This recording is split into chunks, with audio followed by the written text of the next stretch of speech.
कोकणातील प्रत्येक अपडेट जाणून घेण्यासाठी आजच माझे कोकणच्या सोशल मीडिया प्लॅटफॉर्मला लाईक, फॉलो आणि सबस्क्राईब करा। नमस्कार, मी प्रणाली भोसले। माझे कोकणच्या प्राईम टाइम बुलेटिनमध्ये आपल्या सर्वांचं मनपूर्वक स्वागत करते। बुलेटिनला सुरुवात करण्याआधी पाहूयात हेडलाईन्स।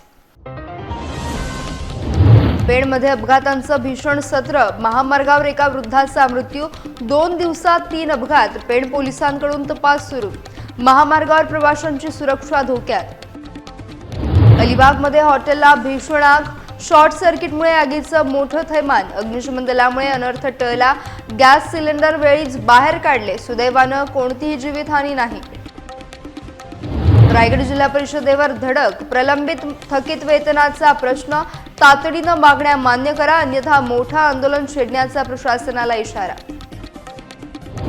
आणि नवी मुंबई शहरात राजकीय रणकंदन, अनधिकृत बॅनरवर पालिकेची कारवाई, गणेश नाईकांविरोधी बॅनर हटवले, शिंदे गटाची अनधिकृत बॅनरबाजी रोखली। पाहुयात सविस्तर वृत्त। पेण तालुक्यात मुंबई गोवा महामार्गावर गेल्या 2 दिवसात भीषण अपघातांचं सत्र सुरू असून 3 वेगवेगळ्या घटनांमध्ये एका वृद्धाचा मृत्यू तर 2 तरुण गंभीर जखमी झालेत। पहिली घटना 15 फेब्रुवारीला कोळवे नाका येथे घडली, जिथे एका भरधाव ट्रकने दुचाकीला धडक दिल्यानं शांताराम म्हात्रे हे गंभीर जखमी झाले। दुसरी दुर्दैवी घटना 16 फेब्रुवारीला सकाळी हॉटेल गिरोबा समोर घडली। लोखंडी पोल वाहून नेणाऱ्या पिकअप टेम्पोनं धडक दिल्याने 75 वर्षीय पुंडलिक पाटील यांचा जागीच मृत्यू झाला। त्याच दिवशी दुपारी हमरापूर फाट्याजवळ एसटी बस आणि दुचाकीचा भीषण अपघात झाला, ज्यात नारायण गडखळ गंभीर जखमी झालेत। कल्पेश ठाकूर आणि समाजसेवक प्रकाश मोकल यांनी जखमींना तातडीनं उपजिल्हा रुग्णालयात दाखल केलं। या 3ही घटनांची नोंद वडखळ, पेण आणि दादर सागरी पोलीस ठाण्यात करण्यात आली असून पोलीस अधिक तपास करतात। महामार्गावरील वाढत्या अपघातांमुळे प्रवाशांच्या सुरक्षेचा प्रश्न आता अत्यंत गंभीर झाला आहे। श्रीवर्धन शहरात रानवली ते शहराला पाणी पुरवठा करणाऱ्या जलवाहिनीचं काम आता स्थानिक नागरिकांच्या जीवावर बेतू लागलंय। या जलवाहिनीसाठी करण्यात आलेल्या अस्ताव्यस्त खोदकामानंतर रस्त्याची योग्य दुरुस्ती न झाल्यानं अपघातांची मालिका सुरू झाली आहे। नुकताच जसवली दर्ग्याजवळ खडीनं भरलेला एक अवजड डंपर रस्ता खचल्यानं भीषण अपघाताचा बळी ठरला, ज्यामुळे तासभर मुख्य वाहतूक पूर्णपणे विस्कळीत झाली होती। गेल्या 2 वर्षांपासून या मार्गावर वारंवार जलवाहिनी फुटणे आणि निकृष्ट दर्जाच्या दुरुस्तीमुळे रस्ता अत्यंत धोकादायक बनलाय। प्रशासनाकडून दुरुस्तीच्या नावाखाली केवळ माती टाकून वेळ निभावून नेली जात असल्यानं रस्ता खचण्याचे प्रकार वारंवार घडतात। स्थानिक नागरिकांनी प्रशासनाच्या ढिसाळ कारभाराविरोधात तीव्र संताप व्यक्त केला। एखादा मोठा अपघात घडून जीवितहानी होण्यापूर्वी श्रीवर्धन नगर परिषदेने या रस्त्याची कायमस्वरूपी आणि दर्जेदार दुरुस्ती करावी, अशी आग्रही मागणी आता जोर धरतीये। अन्यथा भविष्यात मोठी दुर्घटना घडल्यास जबाबदार कोण, असा संतप्त सवाल नागरिक विचारत आहेत। अलिबाग येथील रायगड जिल्हाधिकारी कार्यालयासमोर असलेल्या हॉटेल स्वामी छायामध्ये सोमवारी सायंकाळी शॉर्ट सर्किटमुळे अचानक भीषण आग लागली। या आगीनं काही वेळातच रौद्ररूप धारण केल्यानं हॉटेलमधील फर्निचर आणि इतर महागड्या साहित्याचं मोठं आर्थिक नुकसान झालंय। मात्र सुदैवानं या घटनेत कोणतीही जीवितहानी झाली नाही। घटनेची माहिती मिळताच अलिबाग नगर परिषदेचे अग्निशमन दल तात्काळ घटनास्थळी दाखल झाले। अग्निशमन जवानांनी जीवाची पर्वा न करता अत्यंत वेगानं कारवाई करत आग आटोक्यात आणली। विशेष म्हणजे हॉटेलमधील गॅस सिलेंडर जवानांनी वेळेत सुरक्षितपणे बाहेर काढल्यामुळे एक मोठा अनर्थ टळला। या घटनेमुळे परिसरात एकच भीतीचं वातावरण पसरलं होतं। अलिबाग पोलिसांनी तातडीनं घटनास्थळी धाव घेत परिस्थिती पूर्णपणे नियंत्रणात आणली। स्थानिक प्रशासनाने त्या आगीचा रीतसर पंचनामा सुरू केला असून आगीच्या नेमक्या कारणांचा अधिक सखोल तपास केला जातोय। अग्निशमन दलाच्या तत्परतेचं सर्वत्र कौतुक होत आहे। महाड तालुक्यात एका अल्पवयीन मुलीचा पाठलाग करून तिची छेडछाड केल्याची धक्कादायक घटना उघडकीस आली आहे। या प्रकरणी महाड MIDC पोलिसांनी 22 वर्षीय तरुणाला तात्काळ अटक केली आहे। पंधेरी गावातील ही घटना असून पीडित मुलगी जिल्हा परिषदेच्या शाळेत पाणी भरण्यासाठी गेली होती। त्यावेळी आरोपीनं तिला गाठून तिच्यासमोर अश्लील चाळे केले आणि तिचा पाठलाग केला। घाबरलेल्या मुलीनं घरी धाव घेत आपल्या आईला सर्व आपबीती सांगितली। पीडिता ही आदिवासी समाजातील असल्यानं पोलिसांनी या घटनेचे गांभीर्य लक्षात घेऊन आरोपीवर पोक्सो तसेच अॅट्रॉसिटी कायद्याअंतर्गत कठोर गुन्हा दाखल केला। या संतापजनक कृत्यामुळे संपूर्ण परिसरात तीव्र संताप व्यक्त केला जातोय। महाड MIDC पोलीस या प्रकरणाचा अधिक तपास करत असून आरोपीला लवकरच न्यायालयासमोर हजर केले जाणार आहे। महिला आणि बालकांच्या सुरक्षिततेचा प्रश्न या निमित्तानं पुन्हा एकदा गंभीरपणे ऐरणीवर आलाय। रायगड जिल्ह्यातील ग्रामपंचायत कर्मचाऱ्यांनी आपल्या प्रलंबित मागण्यांसाठी आता आक्रमक पवित्रा घेतला। जिल्हा ग्रामपंचायत कर्मचारी संघटनेच्या वतीनं जिल्हा परिषदेला नुकतेच सविस्तर निवेदन सादर करण्यात आले। शासनानं मान्यता दिलेल्या अनेक महत्त्वपूर्ण निर्णयांची प्रत्यक्षात अंमलबजावणी होत नसल्यानं कर्मचाऱ्यांमध्ये तीव्र संताप व्यक्त केला जातोय। किमान वेतन, भविष्य निर्वाह निधी, रजा नियम आणि सेवानिवृत्तीनंतरचे लाभ यांसारख्या प्रश्नांवर तातडीनं तोडगा काढण्याची विनंती निवेदनातून करण्यात आली आहे। विशेषतः 2024 सालातील थकीत वेतन आणि काही तालुक्यातील प्रलंबित रकमेचा प्रश्न अद्याप सुटलेला नाही। याशिवाय कर्मचाऱ्यांनी उपदान अधिनियम 1972 तातडीने लागू करण्याची आग्रही मागणी प्रशासनाकडे लावून धरली आहे। प्रशासनाने या मागण्यांकडे त्वरित लक्ष न दिल्यास येत्या काळात तीव्र जिल्हाव्यापी आंदोलन छेडले जाईल असा स्पष्ट इशारा संघटनेच्या वतीनं देण्यात आला आहे। या भूमिकेमुळे आता जिल्हा प्रशासन नेमका काय निर्णय घेणार याकडे सर्वांचं लक्ष लागलंय। चालू केले त्यांना काम धंदा करायचा नाही, आम्ही काम करतोय, आमचा पगार होत नाही। लोकांच्या सगळ्या स्कीम राबवल्या डोक्यावर चाललेला आहे आणि जो मेहनत करतोय त्याचा साहेबांनी विचार केला। कोकण नागरी संघर्ष समितीच्या महिला आघाडीनं लोटे MIDC मधील लक्ष्मी ऑर्गॅनिक कंपनीच्या विरोधात आक्रमक पवित्रा घेतलाय। चिपळूणमधील प्रदूषण नियंत्रण मंडळाच्या कार्यालयात जाऊन महिलांनी अधिकाऱ्यांना सडेतोड शब्दात निवेदन दिलं। प्रदूषणामुळे लहान मुले आणि नागरिकांच्या आरोग्याचा प्रश्न गंभीर बनल्याचा आरोप त्यांनी केलाय।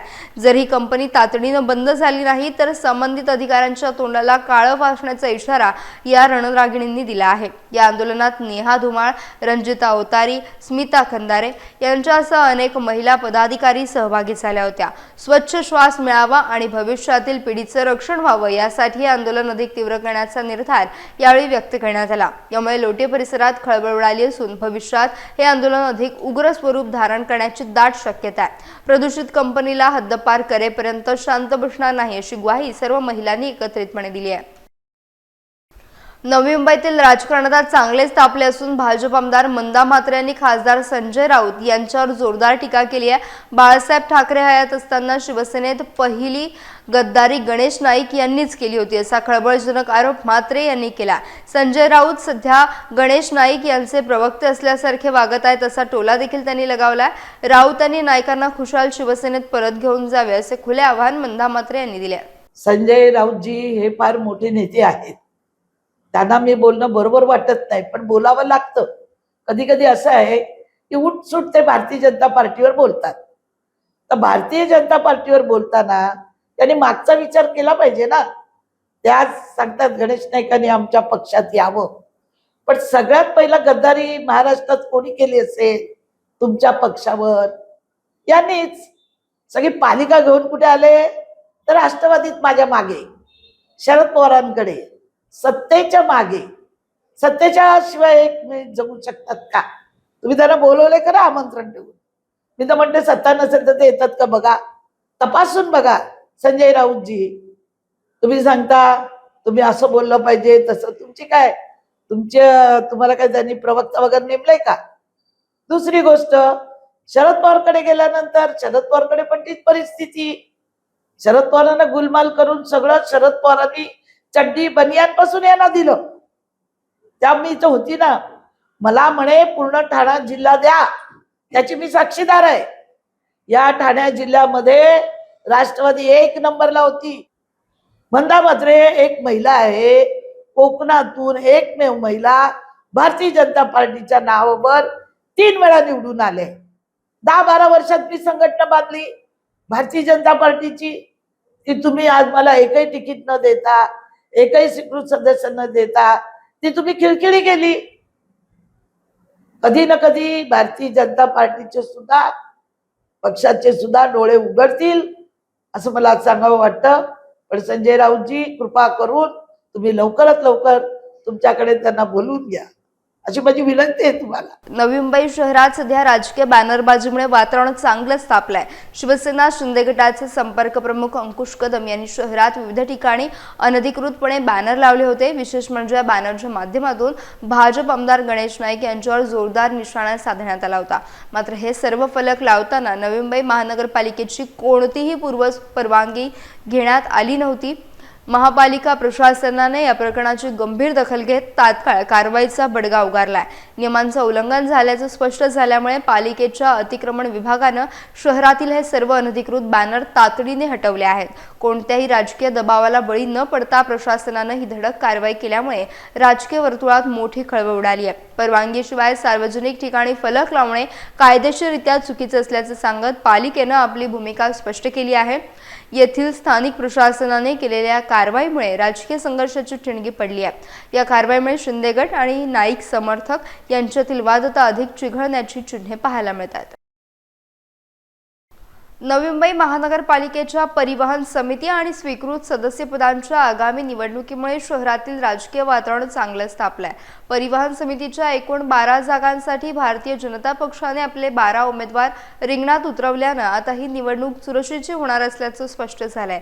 विशेष म्हणजे शिवसेनेच्या शिंदे गटाला राजकीय शह देण्यासाठी भाजपनं ही नवी रणनीती आखल्याची जोरदार चर्चा सध्या राजकीय वर्तुळात रंगली आहे. दुसरीकडे स्वीकृत सदस्यपदाच्या निवडीसाठी भाजपने 6 तर शिवसेनेनं 4 उमेदवारांना संधी दिली आहे. परिवहन समितीची निवडणूक बिनविरोध होईल अशी चिन्ह होती. मात्र अर्ज दाखल करण्याच्या शेवटच्या क्षणी भाजपनं घेतलेल्या भूमिकेमुळे मोठा पेच निर्माण झाला. या नाट्यमय घडामोडींमुळे नवी मुंबईतील सत्ता संघर्ष पुन्हा एकदा उफाळून आला असून येणाऱ्या काळात राजकीय समीकरणे नेमकी कशी बदलतात याकडे सर्वांचं लक्ष लागलंय. या अटीतटीच्या लढतीत दोन्ही पक्षांची प्रतिष्ठा पणाला लागली असून ही निवडणूक स्थानिक राजकारणात निर्णायक ठरेल. आपण आज नवी मुंबई महानगरपालिकेच्या स्वीकृत सदस्यांसाठी 6 नावं दिलेली आहेत, ज्याच्यामध्ये एक महिला सदस्य आहेत आणि बाकी पुरुष आहेत. मी त्यांची नावं सांगते तुम्हाला. श्री भरत नखातेजी, कुलदीप सुरीजी, अमित मेडकरजी, महिलामध्ये अपर्णा गवते मॅडम, जगजीवन केनीजी आणि लक्ष्मीकांत पाटील. ही अशी 6 सदस्य आपण भारतीय जनता पार्टीच्या माध्यमातून स्वीकृत नगरसेवक पदासाठी नावे दिलेले आहेत. परिवहन समितीसाठी किती लोकांनी? परिवहन समितीसाठी आपण 12 नावे दिलेले आहेत, ज्याच्यामध्ये 3 महिला सदस्य आहेत आणि बाकी 9 पुरुष सदस्य आहेत. ज्याच्यामध्ये श्री राजेश रायजी, श्री राहुल शिंदे, श्री विकास झिंजाट, श्रीमती शीतल भोईर, श्री रोशन पाटील, श्रीमती राजश्री कातकरी, श्री यशपाल होल, श्री कुणाल महाडिक, श्री हनुमंत रोडे, श्री अभिजित पेडणेकर, कुमारी तीर्था पाटील आणि श्री विनोद म्हात्रे अशी नावे आहेत. नगरसेवक पदासाठी आणि नवी मुंबई महापालिका परिवहन समितीच्या सदस्यांसाठीच्या उमेदवारी नामांकनाचा अर्ज माननीय महापौर आणि उपमहापौर आणि आमचे सर्व ज्येष्ठ पदाधिकारी, सन्माननीय नगरसेवक यांच्या उपस्थितीमध्ये भरण्यात आला. आणि मला आनंद आहे की पक्षानं या ठिकाणी आदरणीय महाराष्ट्राचे मुख्यमंत्री देवेंद्र फडणवीस साहेब आणि आपल्या पक्षाचे अध्यक्ष रवींद्र चव्हाण साहेब यांनी जे काही मार्गदर्शन आम्हाला केलेलं आहे, माननीय गणेशजी नाईक साहेब आणि आमचे सर्व इतर पदाधिकारी, या सर्वांचं म्हणणं होतं की आपल्याला सामाजिक समतोल असणं आवश्यक आहे. आणि त्या अनुषंगानं ज्या इच्छुक तर खूप या ठिकाणी होते आणि जसं 111 प्रभागांसाठी 850 इच्छुक होते, परंतु त्या सर्व इच्छुकांनी पक्षाच्या ज्यांनी पक्षाच्या हितासाठी आणि पक्षासाठी त्याग केला अशांचा सुद्धा सन्मान व्हावा. तसेच विविध समाजातील घटक आहेत त्यांना सुद्धा सन्मान मिळावा आणि त्यांना काम करण्याची संधी मिळावी. ही फक्त जी काही पदं आहेत ही फक्त उपभोगण्यासाठी नाही आहेत, किंबहुना ते मिरवण्यासाठी नाही आहेत, तर ते जनतेसाठी काम करण्यासाठी आहेत. ही भारतीय जनता पक्षाची नेहमीच धारणा राहिलेली आहे. आणि मला आज आनंद आहे की सर्व समावेशक अशा व्यक्तिमत्व यांचा या ठिकाणी उल्लेख करून त्यांचं नामांकन भरलं आहे.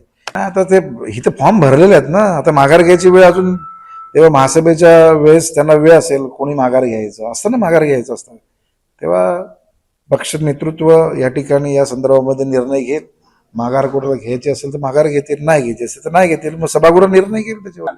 आदरणीय शिवसेनेचे मुख्य नेते एकनाथजी शिंदे साहेब, शिवसेनेचे ठाणे जिल्ह्याचे खासदार सन्माननीय नरेंद्र मस्के साहेबांच्या आदेशानं या ठिकाणी नामनिर्देशित सदस्याकरता शिवसेनेचे ऐरली विधानसभेचे जिल्हा प्रमुख सन्माननीय द्वारकानाथजी भोईर साहेब, उपजिल्हा प्रमुख सुरेशजी भिलारे, साहिलजी चौगुले आणि संपर्क प्रमुख बाबा कदम यांना या ठिकाणी, अंकुश बाबा कदम यांना या ठिकाणी पक्षाने नामनिर्देशित सदस्य म्हणून आदेश दिले की फॉर्म भरा म्हणून.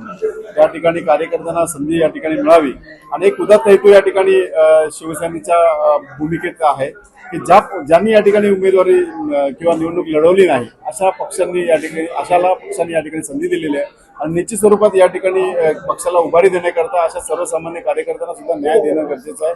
म्हणून या ठिकाणी पक्षांनी जे आदेश दिले त्या आदेशाचं पालन या ठिकाणी होत आहे. त्याचबरोबर या सदस्यांना या ठिकाणी क्रम करण्याकरता किंवा पक्षवाढीसाठी प्रयत्न करण्याकरता एक कालावधी दिलेला आहे आणि या कालावधीच्या नंतर सुद्धा दुसऱ्यांना संधी दिली जाईल असं सूचित केलेलं आहे. त्यामुळे एक पायंडा या ठिकाणी चांगला पडला जाणार आहे की भविष्यामध्ये प्रत्येक कार्यकर्त्याला या ठिकाणी एक काम करण्याची चुणूक किंवा संधी या ठिकाणी मिळणार आहे किंवा निवडणूक आली म्हणून. खेड तालुक्यातील आदर्श केंद्रीय शाळा लोटेमाळ येथे लेव्हल बीट अंतर्गत 5वी आणि 8वीच्या विद्यार्थ्यांसाठी स्कॉलरशिप परीक्षेचा सराव नुकताच उत्साहात पार पडला. ग्रामीण भागातील सुमारे 155 विद्यार्थ्यांनी या परीक्षेच्या रंगीत तालिमेमध्ये उत्स्फूर्त सहभाग नोंदवला. मुख्य परीक्षेला सामोरे जात असताना विद्यार्थ्यांच्या मनातील भीती आणि दडपण दूर व्हावे हा विशेष उपक्रमाचा मुख्य उद्देश होता. सराव परीक्षेनंतर दुपारच्या सत्रात विद्यार्थ्यांना तज्ज्ञांकडून मार्गदर्शन करण्यात आले.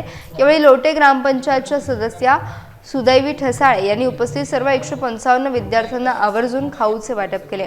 सामाजिक बांधिलकी जपत ठसाळे दरवर्षी शालेय विद्यार्थ्यांना शैक्षणिक साहित्य आणि खाऊचे वाटप करत असतात. त्यांच्या या मदतीमुळे विद्यार्थ्यांचा उत्साह अधिक द्विगुणित झाला. या स्तुत्य उपक्रमाबद्दल शाळेचे मुख्याध्यापक, शिक्षक, केंद्र प्रमुखांनी ठसाळे यांचे जाहीर आभार मानले. परिसरातील या विधायक शैक्षणिक उपक्रमाचे पालकांकडून देखील कौतुक होत आहे. विद्यार्थ्यांच्या प्रगतीसाठी अशा सराव परीक्षांची गरज असल्याचं शिक्षकांनी यावेळी आवर्जून नमूद केलं. तुमच्या छोट्याशा पण सुंदर शाळेत येऊन तुमच्यासोबत वेळ घालवण्यासाठी संधी मिळाली त्याचा मला फार आनंद होतोय. हा खाऊ म्हणजे आमच्याकडून तुमच्यासाठी प्रेमाची आणि प्रोत्साहनाची भेट आहे. तुम्ही खूप अभ्यास करावा, स्कॉलरशिप मध्ये नंबर काढावा आणि या शाळेचं नाव रोशन करावं. चिपळूणमधील डेरवण येथे श्री विठ्ठलराव जोशी चॅरिटी ट्रस्ट तर्फे शिवजयंतीनिमित्त 12व्या डेरवण युथ गेम्सचं आयोजन करण्यात आलं आहे. 27 फेब्रुवारी ते 6 मार्च या कालावधीत होणाऱ्या या क्रीडा महोत्सवात एकूण 19 विविध खेळांचा थरार पाहायला मिळेल. यावर्षी ॲथलेटिक्स, जलतरण, मलखांब आणि फुटबॉल सोबतच वॉल क्लाइम्बिंग आणि नव्यानं समाविष्ट झालेल्या स्केटिंग या स्पर्धेचं विशेष आकर्षण असेल.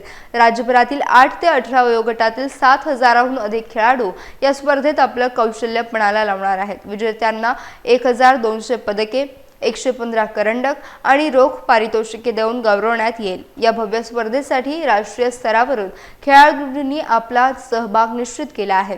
इच्छित खेळाडूंना 25 फेब्रुवारीपर्यंत संकेतस्थळावर ऑनलाईन नोंदणी करता येईल. भारतीय आणि ऑलिम्पिक खेळांचा हा अनोखा संगम प्रेक्षकांसाठी मोठी मेजवानी ठरणार आहे. अधिक माहितीसाठी संपर्क क्रमांकावर क्रीडाप्रेमींनी संपर्क साधण्याचं आवाहन केलं आहे. रत्नागिरीत ज्येष्ठ साहित्यिक पद्मश्री मधु मंगेश कर्णिक यांचा भव्य नागरी सत्कार सोहळा आणि प्रगट मुलाखत कार्यक्रम उत्साहात संपन्न झाला. जिल्हाधिकारी कार्यालय आणि कोकण मराठी साहित्य परिषद यांच्या संयुक्त विद्यमानं आयोजित या सोहळ्याला 99व्या अखिल भारतीय मराठी साहित्य संमेलनाचे अध्यक्ष विश्वास पाटील आणि उद्योगमंत्री उदय सामंत यांची प्रमुख उपस्थिती होती. स्वातंत्र्यवीर सावरकर सभागृहात पार पडलेल्या या कार्यक्रमाची सुरुवात दिमाखदार ग्रंथदिंडीनं झाली. यावेळी भाईंच्या जीवनावर आधारित चित्रफित दाखवण्यात आली.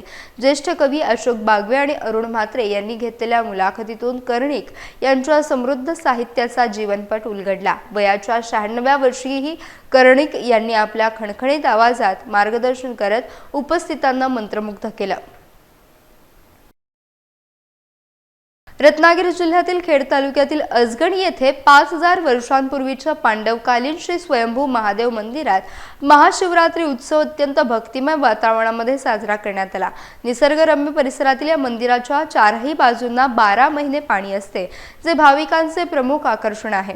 2017 मध्ये संदीप फडकले यांनी मंदिराचा जीर्णोद्धार केल्यानंतरचा हा 10वा मोठा उत्सव होता। यानिमित्त सकाळी 6 पासून रात्री 10 वाजेपर्यंत भाविकांनी दर्शनासाठी अलोट गर्दी केली होती।